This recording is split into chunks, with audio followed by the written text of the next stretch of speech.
আজির টপিকটা লাগে ক্রুশ এক প্রকারকে মূর্তি পূজা লাগে নাকি। ইয়ার উত্তর হবে হ্যাঁ আর নাইবি। ক্রুশ মূর্তি পূজা লাগে বি আর নাইবি। তো কেউ সস্তে পারে ইয়ার মতলব কি লাগে, হ্যাঁ বি আর নাইবি। তো মুই বুঝাবার চেষ্টা করব। সর্বপ্রথম মুই ওইগুলা মানুষকের কথা বলতে খুঁজছি যেগুলা ক্রুশকে ফ্যাশনকের কারণে বা অলঙ্কার হিসাবে পিঁধে, ওদের কাপড়া বা ব্যক্তিত্ব সুন্দর দেখাবার কারণে। তো সাধারণত এরকম মানুষকের যিশুকের আরও বলিদানকের উপরে কোনো বিশ্বাস নাই থাকে। এরকম মানুষকের কারণে ক্রুশ কেবল ফ্যাশন বা স্টাইল বনি করে থাকে। কিন্তু ইয়ার মতলব এটা নহে কি কোনো মানুষ ক্রুশ পিনছে তো কেবল ফ্যাশনকের কারণে পিনছে। বহুত এরকম ভাল বিশ্বাসী আছে যেগুলা সহি কারণ সে পিঁধেন। তো প্রথম প্রশ্ন মে আইব ক্রুশ মূর্তি পূজা লাগে। ইয়াকে বুঝবার আগে আমাদেরকে এটা বুঝতে লাগবে কি ক্রুশ কি কথাকের চিহ্ন লাগে। ক্রুশ চিহ্ন লাগে মৃত্যুকের আর যিশুর বলিদানকের।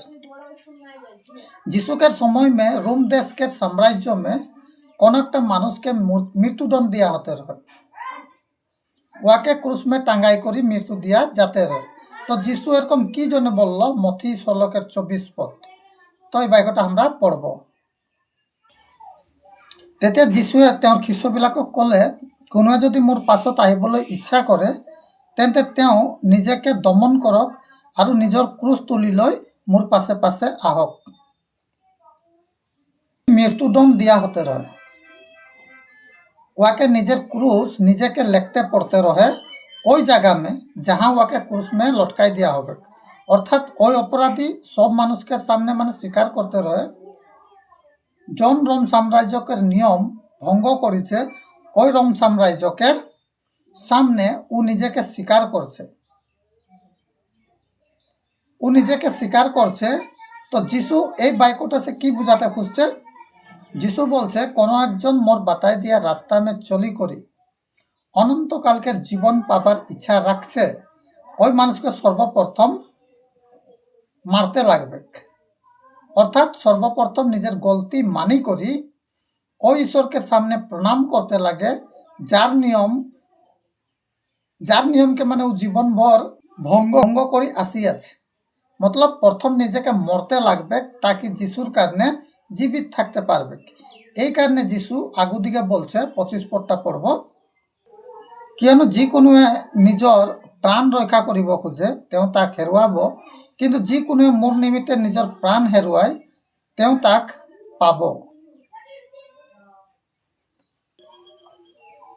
তো যিশু यहाँ বুঝাচ্ছে জন মানুষ এই পৃথিবী में নিজের কারণে জীবিত থাকবে, অর্থাৎ সাংসারিক আর শারীরিক জীবন বিতাবে আরামদায়ক, ওই মানুষ এই জীবন में শান্তি নাই পাবে, মৃত্যুর পিছে भी ওয়ার আত্মা নষ্ট হয়ে যাবে অর্থাৎ নরক যাবে। আর জন মানুষ এই সংসারকে লালচকে আর আরামদায়ক জীবনকে মোর কারণে ছড়ি করি মতলব যিশুর কারণে জীবিত থাকবে, অর্থাৎ পৃথিবী में কষ্ট নিশ্চয় হবে, কিন্তু ওই মানুষ শান্তিময় আর আনন্দময় জীবন বিতাবে আর মৃত্যুর পিছে অনন্তকালকের জীবন में সুখময় জীবন में प्रवेश করবে। রুমিয়া 7:18 পদ में পল বহুত ডাঙর সত্যবাদ আছে। সব মানুষ জাতিকে পল কি বলছে বাক্যটা পড়ব, কেন মই জানো যে মুঠ অর্থাৎ মোর মাংসত উত্তমতা বাস নকৰে, ইচ্ছা কৰিবলৈ মোৰ সমৰ্থ আছে কিন্তু উত্তমতা সাধন কৰিবলৈ হলে নাই। দ্বিতীয় শব্দ में পল বলছে যে মোর টিনে কোনো ভালটা নাই খে, ভাল কাম করবার ইচ্ছা তো আছে কিন্তু ভাল কাম নাই করতে পারছে। কেন কি ওয়ার সিদাবি মতলব পৌলকের সিদাবি ওরকমই পাপকের স্বভাব আছে যোনটা আদম সে আসিছে বংশানুক্রমে। জন মানুষ এটা বুঝি পাই যায় ওয়ার সিধা কোনো ভালটা নাই খেয়ে সিধা পাপকের স্বভাব আছে, যার কারণে ওয়ার সিধা স্বার্থ আছে, লালচ আছে, ব্যভিচার আছে, ঘমণ্ড আছে, হিরখা আছে, আরও ফাঁকি আছে।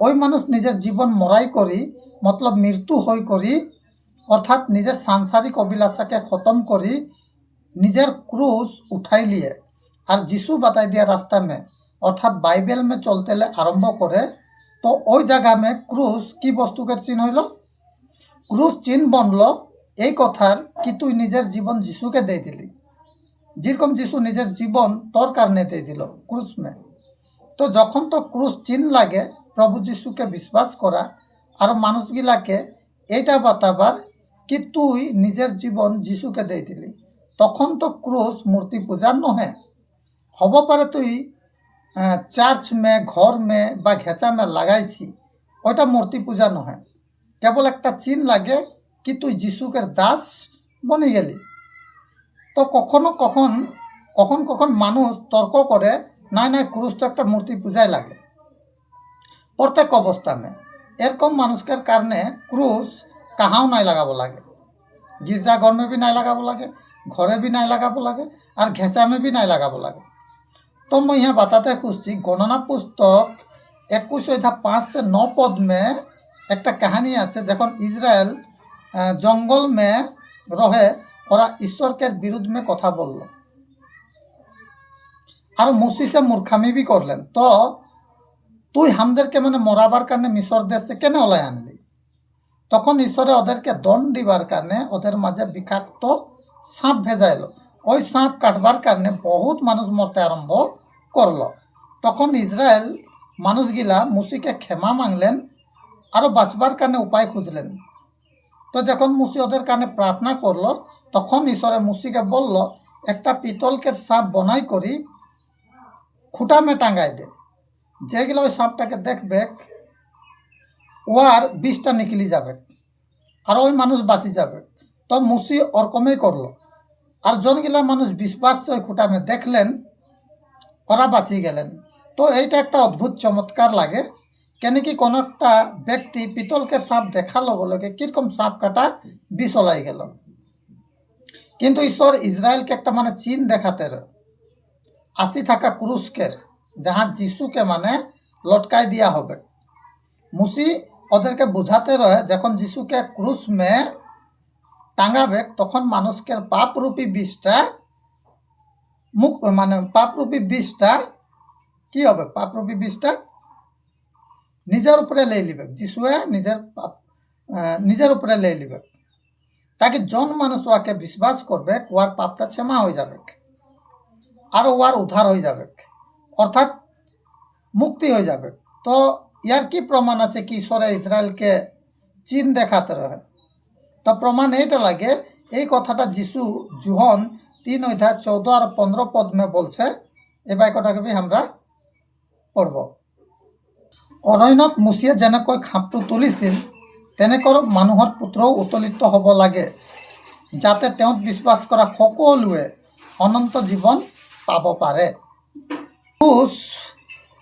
একটা চিহ্ন নহে এটা সোচ রাখাটা উচিত নহে তো প্রশ্ন এখন এইটা আছে ক্রুশ মূর্তি পূজা কখন বনি যায় যখন মানে তুই ক্রুশকে চিহ্ন ছড়ি করি কিবা বেলেগ ভাবিলে তখন মূর্তি পূজা বনি যায় এই কথাটা সত্য লাগে।